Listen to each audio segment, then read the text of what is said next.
Ladies and gentlemen, in this Gaming video, we're going to be discussing Nintendo's NX console.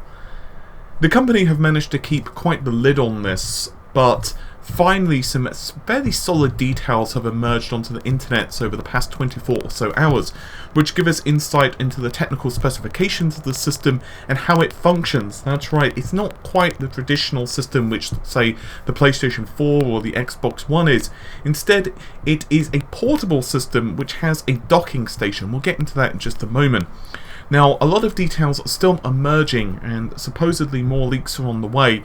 So I'm going to hold off doing a technical analysis for today. I will go into some of the technical details on this system because it's quite different to, let's say, the Xbox One or the PS4 in how it functions.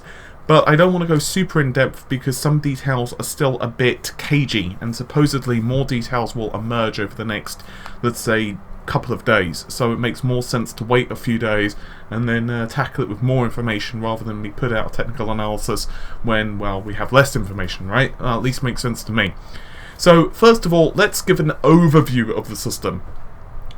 Nintendo are not going a traditional approach with this system, and that's me putting it mildly. They're not chasing the gigahertz, they're not chasing the teraflops, they're not chasing the megabytes. Instead, it's, I guess the best way of putting this is it's a 3DS combined with the Wii U gamepad on steroids.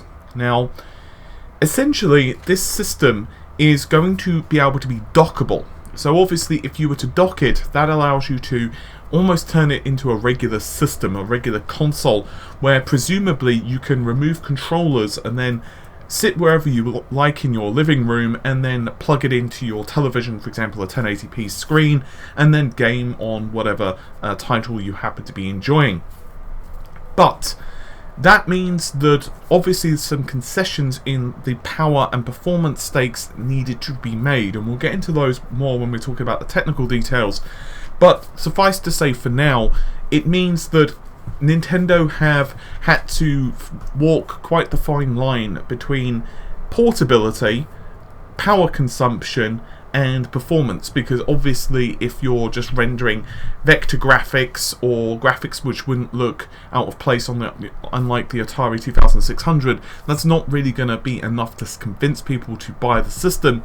While on the other hand, they can't have a system which is going to be sucking down 140 watts of energy if it is supposed to be portable, because unfortunately miniature nuclear power stations are not common on the market at the moment. But furthermore, and this one's quite interesting, the console utilising cartridges is almost confirmed at this point.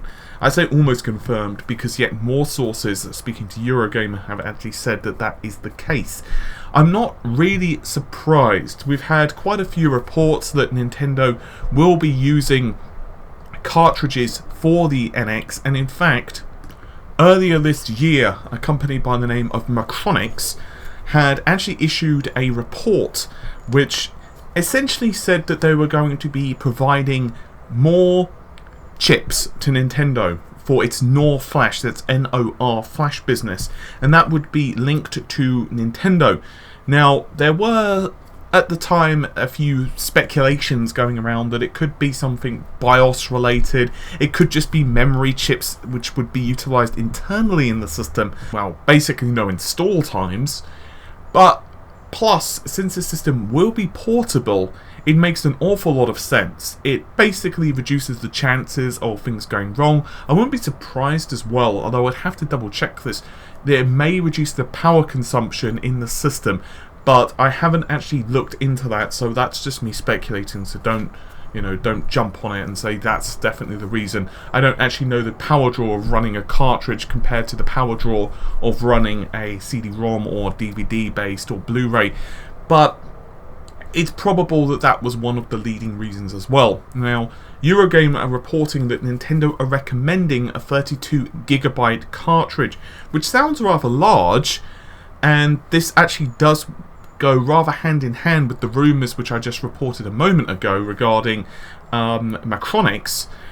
But as far as I remember, it's a 50GB disc at maximum for the PS4 and the Xbox One.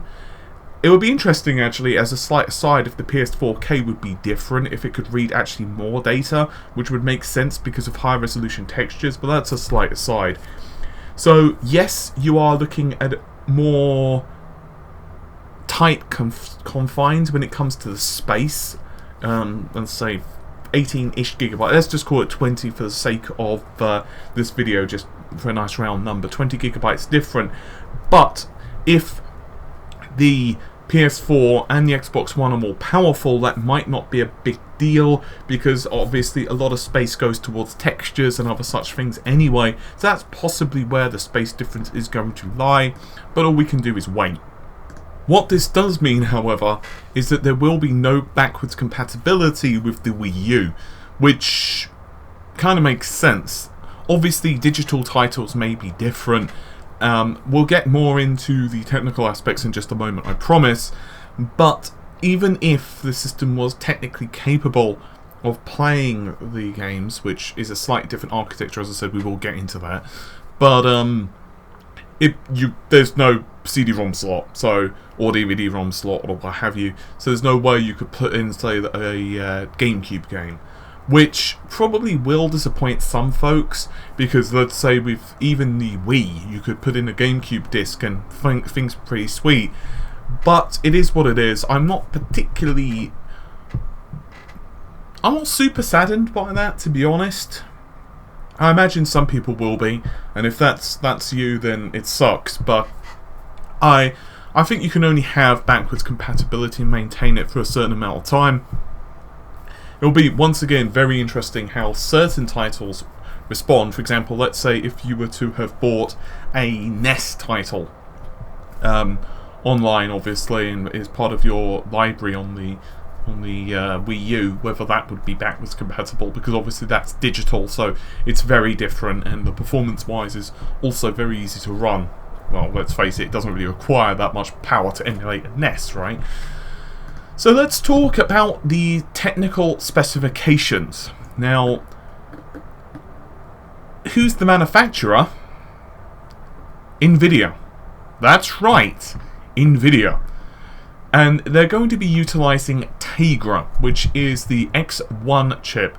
Now, there is a little confusion whether it will eventually be switched for the X2. Tegra has been utilized in quite a few Android systems, even smartphones, and perhaps the most famous usage would be the Shield Android system. If you've ever had an Nvidia card in your PC, there's a very good chance, if you've looked through the control panels, that you've happened to have noticed the ability to stream to a Shield device, and it's kind of cool, the fact that you can do that. It's obviously done via the Wi-Fi connection.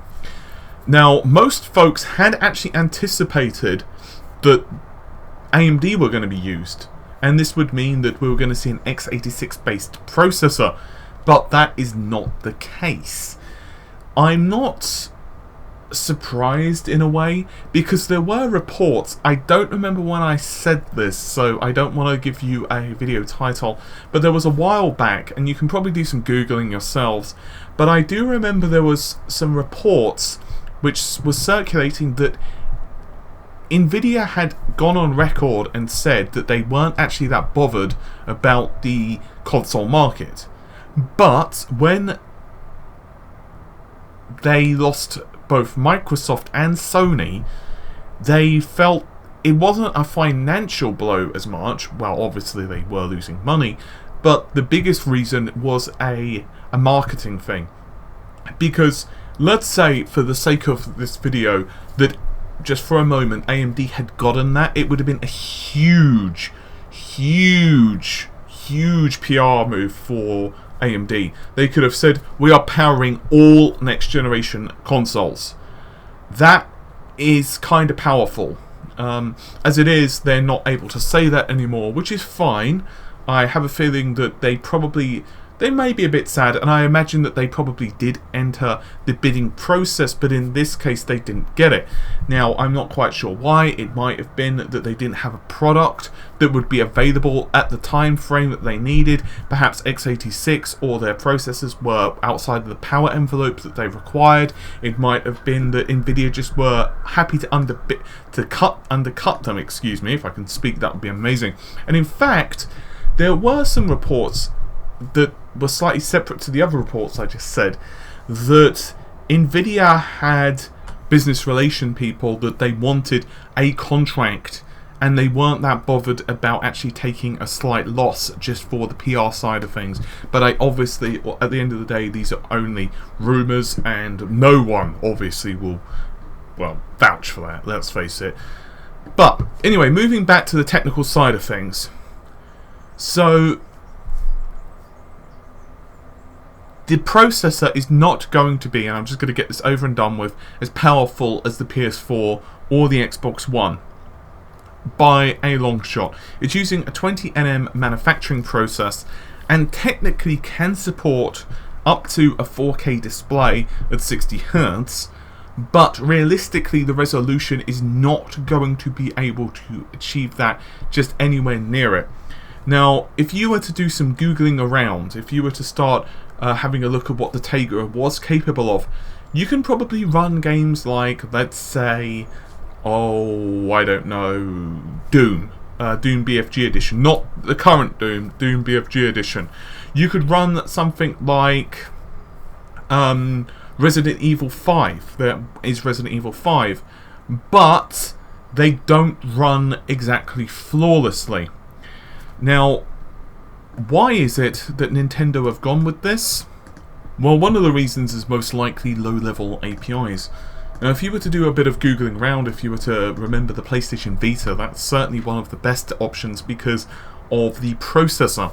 So, for example, if you were to mosey on over to Wikipedia or any website which has the PlayStation Vita specifications, you'll notice that it's running on the CPU side of things an up to 2 GHz quad-core ARM Cortex A9 MP core with 512 MB of RAM and an additional 128 MB of VRAM. Great. On the other hand, the Shield tablet is not running that at all. It's using a much more powerful variant, which is an ARM Cortex A15. As I said, I don't want to get super technical in this video, but all you need to know is that the A15 ruffle stomps the A9, and it's not like the Vita itself is a particular slouch. It still has enough performance to get the job done, and if you were to take a look at, let's say, Uncharted, which does look rather pretty, it's hard to dispute that, then you can start seeing the difference. There are a couple of other questions as well. Eurogamer are reporting that in this case the NX development hardware is actively cooled. This means essentially that there's a heatsink fan running. Now, it's difficult to wonder whether we're going to see that in the final hardware. Once again, if you were to look at the PlayStation 4 or any other development kits out there, it's hard to deny that they're not exactly looking like the final retail versions, which is fine. After all, they do have a whole bunch of other ports generally for development and bug testing and all of the other bollocks that you can imagine. Now, there are reports from Eurogamer and a couple of other websites that there are questions whether Tegra X2 is going to be used. Unfortunately, the X2 is not exactly well known. Now, Nvidia did bang on a lot about their automotive sector just a while back, actually. You might recall that I actually covered their recent conference, and it will be used as a core component of the Drive PX2 system, which, as I said, will be used primarily for the automotive industry. Now, they're going to be using two Tegra X2s as far as what Nvidia said, and this is obviously for automated driving and all of the other bits and pieces. It's going to be an interesting scenario because, quite frankly, if they were to be utilising the X2 processor, it would mean that they had that extra performance level, and it would put them a lot closer to, let's say, the Xbox One, dependent, of course, on clock speeds and a whole bunch of other things, like the amount of memory that they managed to cram into the system. And let's face it, this also brings other questions into the fray, like what will be the resolution that they're going to be targeting. For example, in a world now where most folks have, at the bare minimum, a 1080p television, I mean, if you walk into a store, and I don't care if you're going to like your local supermarket. I mean, for example, here in the UK, we have supermarkets like Asda, Tesco's, you know the stores. I mean, in America, you have Walmart, for God's sake. And you literally can just walk in and they'll have like a god knows what size television, like a 42-inch television, and it'll charge you like £250 quite often. And okay, it's not the best television in the world, but my point is okay, those televisions might have a bit of lag, they might not have the best contrast ratio or whatever, but it's making 1080p not just normal, it's so standard now that you've got kids that are like 14-year-olds with like 30-inch televisions at minimum in their bedrooms.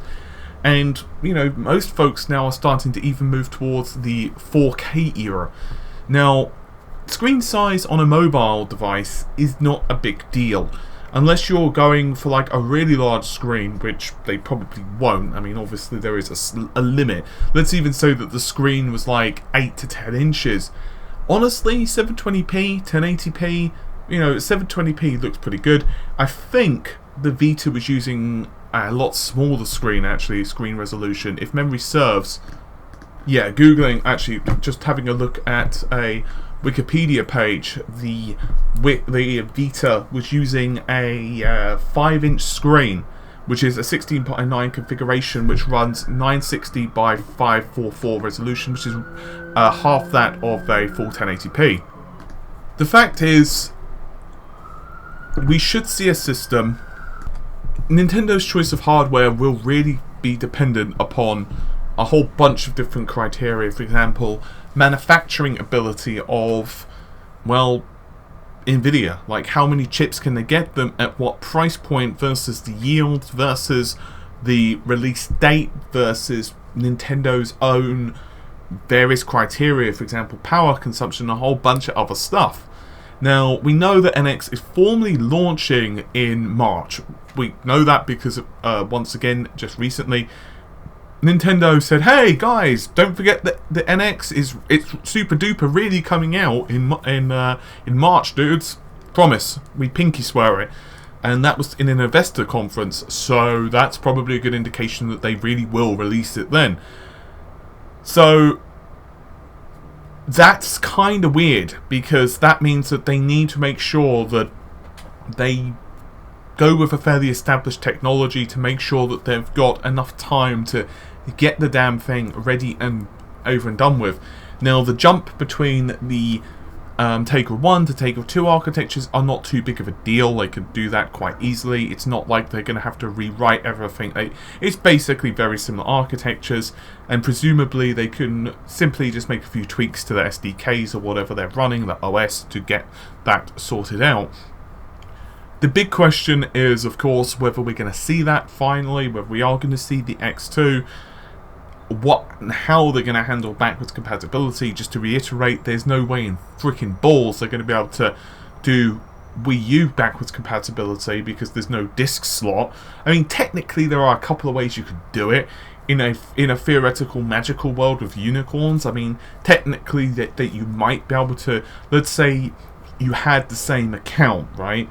So let's say that you had a Nintendo Wii U account, and you could somehow register the fact that you've got a game disc in there, and it would link that to your account, then maybe, or you could have some sort of digital download thing, or maybe a dozen other different things, possibly, but it's very unlikely. I mean, who knows what they're going to do. I don't really feel that even the Tegra 2 is not really going to have the performance to emulate the Wii U. It's really quite a different architecture and requires an awful lot of power consumption. With that said, it's possible. We don't really know what and how they're going to be handling the hardware. And there are an awful lot of questions as well that we're simply unsure of. Like, for example, what the hell does a docking station do? Does it increase the performance of the console? So far, there's no reports to say it does, but there's also no reports, as far as I'm seeing, to say it doesn't. So for all we know, inside that is like a whole bunch of extra performance. It's possible it won't be, it's possible it will be. We don't know the memory configurations of the system, we don't know how much internal storage it's even got for, let's say, saving your games.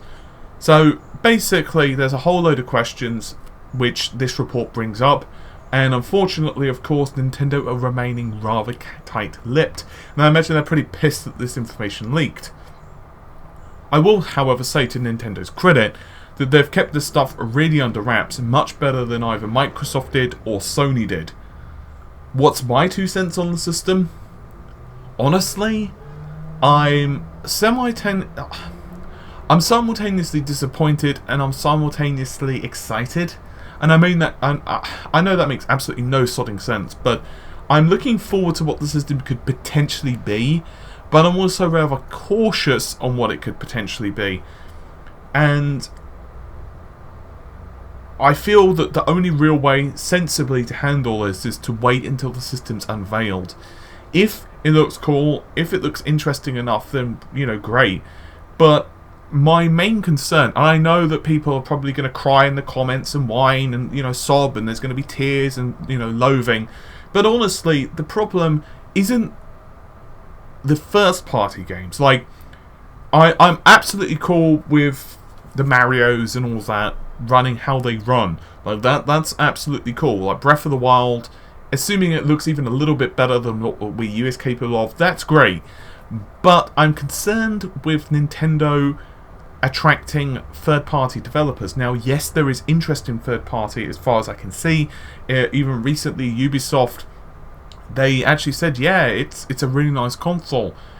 But it might mean that they can't simply do certain games, especially if it's running the Tegra 1 on the NX, that they were able to achieve on, let's say, the PS4, because there's too much of a gulf in power.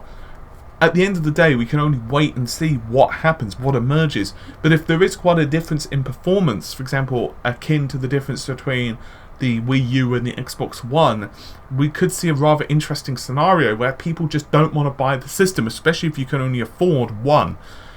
Which means, of course, you're going to attract the Nintendo diehard fans, which is great, but are you going to attract, once again, Bob, who happens to perhaps buy a PS4, and that's it? Or maybe he has a PC and he's interested in the PS4, or maybe he's just bought an Xbox One and he's saving up for the Scorpio, and he thinks to him, well, you know, gee, I could buy this system in March, but then the Scorpio's coming out at, I don't know what the Scorpio the hell is going to be. Let's just say it's going to be 350 Great British pounds for placeholder price. And they might say to themselves, well, gee, like, you know, Scorpio's out end of this year. I've got the Neo, which I could potentially buy as well, or I might want to upgrade my PC, and, you know, it's going to be a lot of convincing. So ultimately, I'm not saying that the NX is doomed, I'm not saying that I'm not interested to see what they do, but I'm saying that there's an awful lot of questions and not many answers at the moment. Hopefully you've enjoyed the video anyway. I'll see you soon. Take care of yourselves, guys. Bye for now.